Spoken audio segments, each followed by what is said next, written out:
Hello there friends, and today we are talking solicitors, the good, the bad and just the downright ugly. Now we are buying two properties at the moment, and unfortunately we are dealing with the ugly side of solicitors. Now we normally always use the solicitors we use on all our deals, and we got those solicitors by asking local estate agents who is the best, who is the fastest, who is the most efficient solicitors you are dealing with. And we started taking their recommendations, and then we narrowed it down to just two fantastic solicitors, and it just makes things so much easier. You know, the speed, you're emailing them, they email you straight back, you call them, someone's on the phone, they're very responsive. And when they send in you, the mammoth amount of paperwork you have to buy a property now, everything's ticked or crossed where you got a sign with a little tag next to it. So it just makes it almost like idiot proof, which with someone who hates forms such as myself, it makes it so much easier. And I'm gonna say almost enjoyable. Maybe not enjoyable, that might be pushing it a little bit, but it's definitely manageable. Then you have your normal solicitors, they do an okay job. They're getting a deal done in 3 months, and they're sort of reply back within a few days, and it's an average price. That's probably the majority. Then you just have the horrendous ones, the ugly, and unfortunately on the two properties we're buying currently, I've chosen the ugly.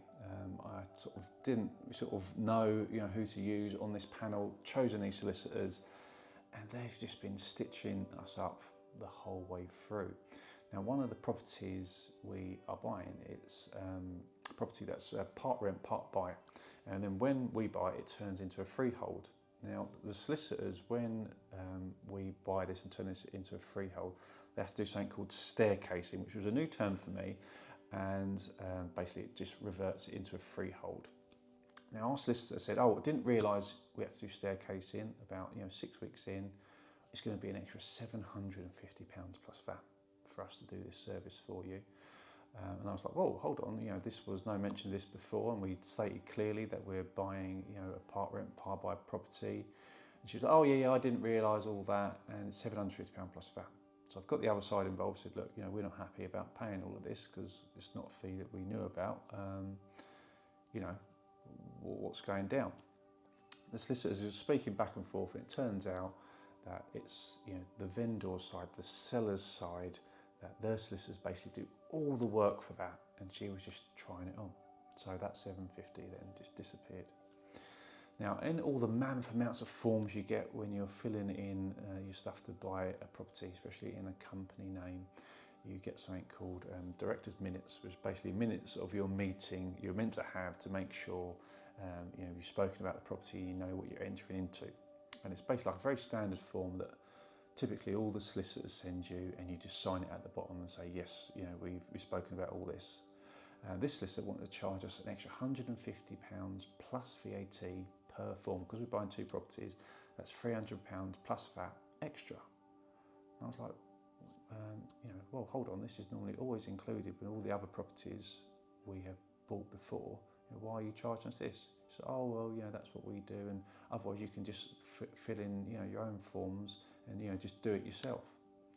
I was like, well, hold on, this would be a real shame I've had to go in and print all this off and look back to old properties I've bought and use their minutes and then redo the name. It's a lot of hassle. Can't you just send us the form and we sign it like we normally do and not charge us £150?